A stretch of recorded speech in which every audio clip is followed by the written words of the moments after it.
May thy servant Camilla, who wears this crown, be filled by thine abundant grace.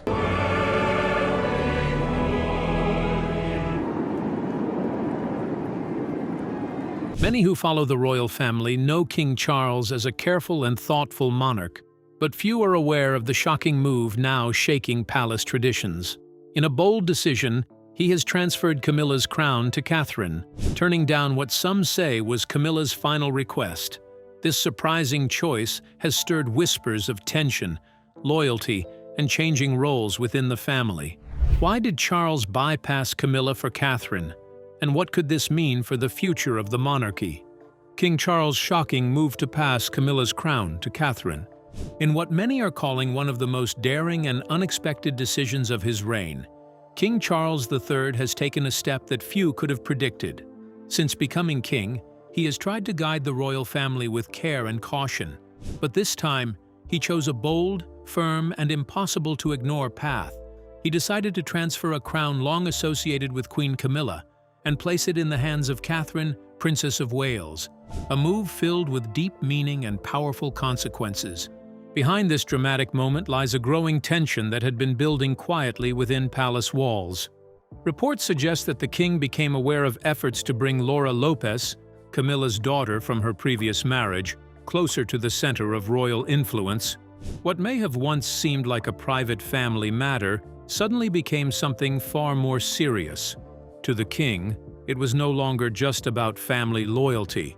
It began to look like a possible challenge to the established order of royal succession. For centuries, the stability of the British monarchy has depended on a clear and respected line of inheritance. Any attempt, real or perceived, to shift that balance can create uncertainty. And uncertainty is something the crown cannot afford. When confronted, Queen Camilla is said to have reacted strongly. In a private and emotional conversation, she reportedly defended her actions, explaining that she was only trying to protect her daughter's future and ensure she would not be left behind.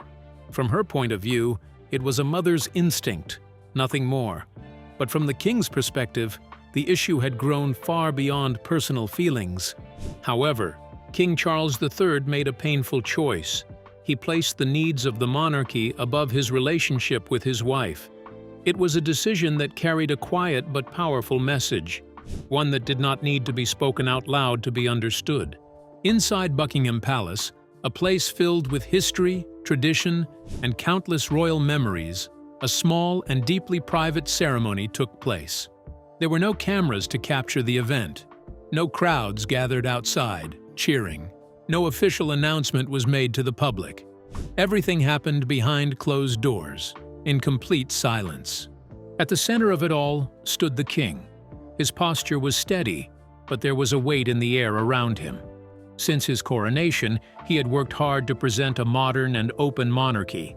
Yet now, he found himself facing a deeply personal conflict that threatened the unity of his own family. Standing not far from him was Queen Camilla. She had spent many years facing criticism and public judgment before finally taking her place beside the king. Now, she stood calm and composed, but the tension surrounding her was impossible to miss.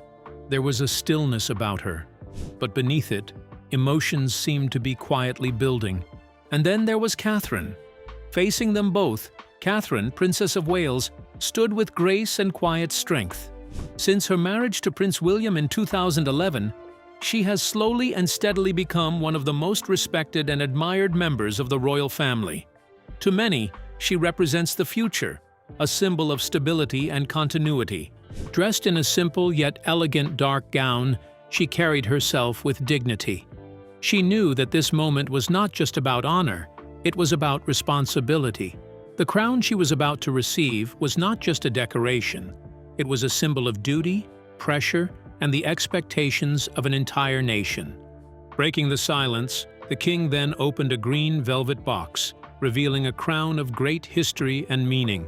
It was adorned with precious stones, including the famous Koh-i-Noor diamond, a jewel that has long been surrounded by stories of power, controversy, and even misfortune. As he reached for the crown, his hands showed the slightest sign of hesitation. It was not fear, but the weight of the decision he had made. He avoided looking at Camilla, perhaps knowing that even a brief glance could weaken his resolve. In that moment, he was not just a husband, he was a king, bound by duty. Slowly and carefully, he lifted the crown. The light reflected off its surface, casting small flashes across the room. For a brief second, everything seemed to stand still. Queen Camilla watched closely, her expression controlled, though her eyes revealed a hint of what she might have been feeling. This was not just about losing an object. It was about losing a position, a symbol of her place within the royal world. When the king stepped toward Catherine, the atmosphere seemed to grow even heavier. Catherine bowed her head slightly, ready to accept what was being given to her. And then, with careful precision, the king placed the crown upon her head, though Queen Camilla remained still. Her face revealed little, but her eyes followed the crown as it moved from her world to Catherine's. Why did King Charles make such a move? Does he have a secret plan? Let's find out. King Charles's hidden breaking point. The ceremony ended almost as quickly as it had begun, leaving behind a strange, heavy silence. The advisors bowed their heads respectfully and quietly slipped away into the dim, echoing corridors of the palace. Catherine, Princess of Wales, gave a small, graceful curtsy before turning and walking out, her steps calm and steady as they tapped softly against the smooth, polished wooden floor. Only King Charles remained behind, standing completely still in the center of the room. He did not move, but his thoughts were already far away, pulled back against his will to events that had happened just 10 days earlier. The moment everything began to change. It was the day the first confidential reports had been placed on his desk. Reports that spoke of quiet interference, of careful maneuvering by Queen Camilla and her daughter, Laura Lopes. That moment had sparked a chain of events that now led to this painful and deeply personal decision. 10 days earlier, before the silent and shocking transfer of the crown, Buckingham Palace still appeared as it always had, grand, calm, and untouched by turmoil. To the outside world, it stood as a symbol of tradition and stability. But inside the king's private study, things were very different. The air felt tense, almost suffocating, as if something unseen was quietly pressing in from all sides. On his old oak desk, surrounded by piles of important state papers, one item stood out, a dark blue folder that did not belong among the others. It was not a diplomatic report or a charity document. Instead, it contained a quiet but troubling summary of subtle changes happening within the palace, changes that had gone unnoticed until now. Charles leaned back in his chair, his tired eyes moving slowly across the carefully written lines prepared by his most trusted secretaries. At first, he had not taken them seriously. They had seemed small, almost harmless. Mentions of Laura Lopes attending a few scheduling meetings. Her name appears casually on lists for ceremonial roles at important national events. Nothing that seemed alarming on its own. As a stepfather, Charles had always treated Laura with kindness and respect. He had accepted her as part of the extended royal family, never questioning her place.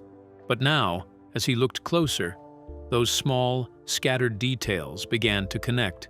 A quiet, but steady rise in influence. His thoughts drifted back to earlier days at Clarence's house. He remembered relaxed afternoons, light conversations, and the proud sparkle in Camilla's eyes whenever she spoke about her daughter. She had often praised Laura's organizational skills and gently suggested that the monarchy could benefit from fresh ideas, especially from those close enough to share its burdens. At the time, Charles had simply smiled, seeing nothing more than a mother's pride. But now, as he studied records of private meetings between Camilla and a small group of legal advisors, a cold feeling crept over him. Something was no longer right. The documents revealed a carefully planned strategy. Behind closed doors, advisors had been working quietly to reshape certain royal protocols. Their goal was clear: to create new roles that would give non-direct family members more influence within the monarchy. And at the center of it all was Laura Lopes. The plan pointed towards something far more serious than simple involvement. It aimed to establish an official, paid position for her, one that would carry real authority within palace operations. For Charles, this was not just surprising. It was deeply troubling. From the moment he became king, He had promised a slimmed-down monarchy, one that was focused, efficient, and centered on the direct line of succession. This plan threatened to undo all of that. His hands tightened around the papers, the edges crumpling slightly under his grip. Slowly, he stood up and walked toward the window, looking out over the palace courtyard. Below, the guards continued their steady, rhythmic march, a symbol of order and tradition that had not changed in centuries. But inside, at the very heart of the monarchy, something was shifting. Camilla, the woman he had loved, defended, and ultimately crowned as queen, appeared to be quietly building a circle of influence centered around her own family. The realization cut deep. Disappointment began to replace trust. Charles felt like a protector who had just discovered cracks forming in the very foundation he had sworn to strengthen. Yet his response was not loud or emotional. There were no angry confrontations, no raised voices, no dramatic accusations. Instead, his reaction was calm and far more powerful because of it. He reached for his fountain pen and carefully underlined the names of 2 senior advisors closely connected to the plan. Each slow, deliberate stroke of ink carried weight, as if sealing their fate within the palace. So, how far did these plans reach? And how closely were they tied to the private ambitions of Queen Camilla? Let's find out. The King's silent investigation. Behind the smooth and carefully controlled routine of royal life, King Charles III had quietly set something serious in motion. While everything on the surface appeared calm and orderly, a hidden investigation had begun deep inside Buckingham Palace. The palace's long, echoing corridors, usually filled with soft footsteps and polite conversation, now seemed to carry a different feeling, one of quiet tension and constant observation. There were no dramatic questioning sessions, no raised voices, and no public signs of trouble. Instead, the king chose a far more careful and controlled approach. He relied on a small circle of people he trusted completely, private secretaries and experienced legal advisors who had served the royal household faithfully for many years. These were individuals whose loyalty had been tested over decades and who understood the importance of discretion. Their task was simple in words, but complex in reality. They were to examine every detail of recent personnel proposals, carefully peeling back each layer to uncover any hidden connections. In a quiet, almost forgotten room tucked away in the palace's east wing, the work began. This room held old archival records, documents that had rarely, if ever, been opened. A single desk lamp cast a soft, focused light over thick piles of papers. The atmosphere was still and heavy, broken only by the faint sound of pages turning. The advisors worked in complete silence, their white-gloved hands carefully handling letters, schedules, and meeting records. They compared documents with great precision, matching dates, names, and events. One by one, small but important details began to surface. There were meetings that had never been officially recorded, private conversations between the Queen and senior ceremonial officials. There were also personal letters, marked with her private seal, sent to important royal supporters. These letters quietly introduced the idea of a new and unexpected role for Laura Lopes. Although King Charles did not personally take part in the investigation, he remained closely informed. Every evening, short and carefully written summaries were delivered to him. He would read them alone in his study, away from the eyes of others. Often, as he stood there, his gaze would drift toward the portrait of Queen Elizabeth II hanging on the wall. In her steady and familiar expression, he seemed to find a silent reminder of duty, of what it meant to carry the weight of the crown. His hands would clasp tightly behind his back, a habit that returned whenever his thoughts became troubled. Inside him, a quiet struggle was growing. On one side was the personal pain of a husband who felt deeply hurt. On the other was the responsibility of a king, bound to protect the institution above all else. What troubled him most was the sense that private family relationships had been used as tools for influence and power. The tension grew even stronger when the investigators uncovered something more serious, a hidden draft plan. This document outlined arrangements for Laura Lopes to take part in future national and overseas tours. But this was not a simple role as a companion or guest. The proposal suggested that she would represent the Queen at certain cultural events. This was highly unusual. Such duties were normally reserved for senior working royals, those officially recognized within the line of succession. To introduce someone into that role without public acknowledgement was seen as a serious break from long-standing tradition. It appeared to be a quiet attempt to place Laura closer to the center of royal life before anyone could question it. As more evidence came together, a pattern began to form. The actions were not random or accidental. They showed careful planning and close coordination between Camilla and a small group within her inner circle. It was a network built on quiet influence, promises, and subtle persuasion. Even more troubling was the discovery that some advisors had been led to believe this plan reflected the king's own wishes, that it was part of a modern vision for the monarchy. When Charles realized this, a cold anger rose within him. He understood that his name and authority had been used to support ideas he had never approved. At formal dinners and official events, whenever he found himself near Camilla, he remained calm and expressionless. He watched her carefully, the way she smiled, the ease with which she spoke, the gentle grace in her movements. His silence was not a sign of weakness. It was patience. He was waiting, gathering every piece of proof he needed. He knew that when the time came, the truth would have to be undeniable. At last, the investigation came to an end. A final report was placed on his desk. Inside were copies of letters, hidden schedules, and a detailed list of those involved. Every element of the plan had been carefully documented. The king picked up his fountain pen, pausing as his eyes rested on Laura Lopes's name, written clearly within the draft. In that quiet moment, he understood the difficult decision before him. To protect the future of the monarchy and to maintain the trust of Prince William and Catherine, Princess of Wales, he would have to take action.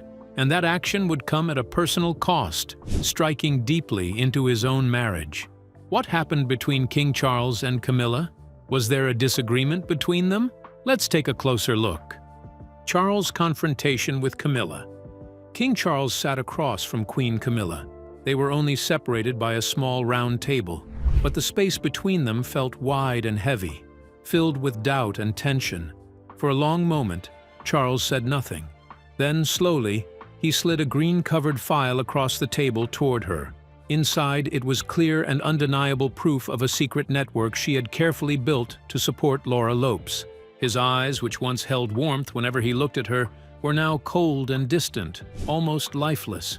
He watched her closely, noticing every tiny reaction, the slight tremble in her fingers as they touched the file, the brief crease in her forehead, before she quickly forced her face back into calm control. Camilla did not open the file right away. Instead, she looked up at him. Her deep blue eyes showed no fear, only a quiet stubbornness mixed with hurt and resentment. She adjusted her pearl necklace, a small habit to steady herself. In her heart, she did not see her actions as wrong. To her, this was not betrayal. It was the instinct of a mother. She believed she was simply trying to make up for the years her daughter had spent in the shadows. In her mind, Laura deserved a respected place, both because of her loyalty and her bloodline. Camilla believed she was protecting the future of the family from the uncertainties of royal life. When Charles finally spoke, his voice was low and controlled, though it carried a slight tremble. He did not raise his voice or make dramatic accusations. Instead, he spoke calmly about limits and responsibilities. His fingers tapped lightly on the table, each soft tap acting like a warning. He reminded her that the monarchy was sacred, something he had sworn to protect above all else. Personal feelings, he said, could not come before duty. Camilla tried to remain silent, but her composure began to break. Her lips tightened, and her hands, clasped together, grew tense until her knuckles turned pale. When Charles pointed to a page describing plans to include Laura in future royal tours, Camilla could no longer stay quiet. She turned her face away, staring at the wall covered with old family photographs. In those pictures, Laura and Tom stood beside royal members, yet somehow always felt slightly apart, never fully included. Now her silence spoke louder than words. It carried quiet defiance. To Camilla, she was correcting an unfair situation, but to Charles, this was a deep betrayal of trust. His decision became clear in the firm ultimatum he gave her. He demanded that she admit her wrongdoing completely and immediately stop all efforts to give Laura a role within the palace. There was no space for argument or compromise. He looked straight at her, his gaze strong and unyielding, forcing her to make a choice between her ambitions for her daughter and her place beside him. However, Camilla stood up. Her movements were heavy, as if she were carrying a great burden. She did not bow her head or offer an apology, but the quiet way she gathered her things from the table showed reluctant acceptance. So what was the king's final decision? Will Camilla lose her influence? Let's find out. The king's quiet verdict. After that fateful conversation at Clarence's house, an uneasy silence settled over King Charles and Queen Camilla. It was as if the air itself had grown heavy with tension. Charles, determined and deliberate, made a decision that was more than just punishment. It was a move to restore order shaken by hidden ambitions. He chose not to strip titles or exile anyone, knowing such actions would have caused a media storm. Instead, he aimed for the most powerful symbol of authority, the crown that represented Camilla's position. In the royal vault, surrounded by laser alarms and state-of-the-art security protecting centuries of priceless treasures, Charles stood alone before the display case. His eyes rested on the crown Camilla had worn on her coronation day, a dazzling masterpiece, diamonds gleaming like captured stars. Charles carefully slipped on white cotton gloves, his movements slow and almost ritualistic, as though saying a quiet farewell. He unlocked the case. The faint click echoed in the still vault. Lifting the crown, he felt the combined weight of gold and jewels pressing down on his hands. Inside, he wrestled with a fierce inner struggle. Removing the crown meant taking away a part of Camilla's pride, a pride she had spent years building. Yet the thought of Laura Lopes's draft tour itinerary haunted him. He knew that showing leniency now would only plant seeds of future chaos. Meanwhile, in her private chamber, Camilla sat at her dressing table, not daring to meet her own reflection. Her fingers absent-mindedly traced the empty velvet box that once held the crown each night after major events. She understood. Losing the crown was more than losing a piece of jewelry. It was a stark message to everyone in the palace. She had lost her privileges, and with them, the king's trust. The crown's removal was quiet, but sent shockwaves through the royal inner circle. Advisors who had once stood with Camilla began to feel the cold shift of power. Her former privileges were quietly taken away, private audiences cancelled, proposals bearing her signature ignored. Slowly, Camilla became a shadow of her former self at Charles's side, a queen without the true aura of influence. Charles had thought through every detail to remove any lingering hope among her supporters. He did not put the crown back in storage. Instead, he instructed the royal jewelers to clean it and prepare it for a new owner. The act was not just punishment, it was a declaration of the future. He chose Catherine, Princess of Wales, as the next bearer of this symbol. What had once been a point of contention was now a sign of stability and continuity. Charles picked up his pen and signed the royal asset transfer order. Each stroke was firm, deliberate, and without hesitation. But will the decision lead to a new era in the monarchy, or is it all about duty over desire? Let's take a closer look. A new dawn at Buckingham Palace. The quiet ceremony at Buckingham Palace began in the early morning, just as the first rays of sunlight struggled through the thick London fog. In the glass-walled room overlooking the private gardens, the silence was so complete that the steady ticking of the old clock on the mantel seemed unusually loud. King Charles stood at the center, his eyes sharp but shadowed by a lingering sorrow. He watched Catherine walk toward him, each step showing quiet confidence, the poise of someone ready to take on the future. When he lifted the crown, once worn by Camilla, and gently placed it on his daughter-in-law's head, a wave of relief seemed to pass through him. This act closed a turbulent chapter and began a new era, one where loyalty and order came first. Catherine accepted the crown with remarkable composure. As the gold and the Cohen diamond rested on her brow, she pressed her lips together for a moment, a private gesture of thought before embracing her duty. She didn't look at Camilla, standing quietly in the shadows. Her gaze remained fixed on Prince William, who stood beside her with pride and resolve. In that instant, they were the true center of the royal stage. Catherine's presence shone like morning light, pushing aside the gloom left by past schemes and betrayals. Across the room, Queen Camilla stood motionless, a figure carved from silence. Her deep navy gown blended into the walls, her face unreadable, but her tight grip on the chair betrayed a quiet inner struggle. She understood that the public spotlight would now slowly shift away from her. Her silence was not surrender. It was a careful withdrawal to protect the last fragments of her dignity. Every plan to draw Laura Lopes into the heart of power had fallen apart. Laura, who had avoided palace appearances after Charles's confrontation, now existed only in sealed files. Her absence at the ceremony was proof that ambition alone could not succeed. The palace, once buzzing with whispers of a rising force, had returned to its disciplined calm. When the ceremony ended, King Charles stepped onto the balcony, looking down at the courtyard. He watched the guards changing shifts in their steady rhythm and felt like a gardener who had just pruned away wild branches to protect a great tree from storms. Though it pained him to discipline the woman he loved, he knew it was the right choice. Queen Elizabeth's legacy would remain untarnished by personal rivalries. Catherine joined him at the railing, the crown catching the early sunlight and sparkling brilliantly. The transformation was complete. A new age had begun, one of discipline, propriety, and devoted service.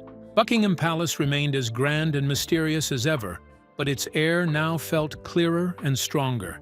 The dawn of a new era had truly arrived for the British monarchy. So, what do you think about King Charles's decision to take the symbolic crown from Camilla and place it on Catherine's head? Share your thoughts in the comments section. Don't forget to like and subscribe.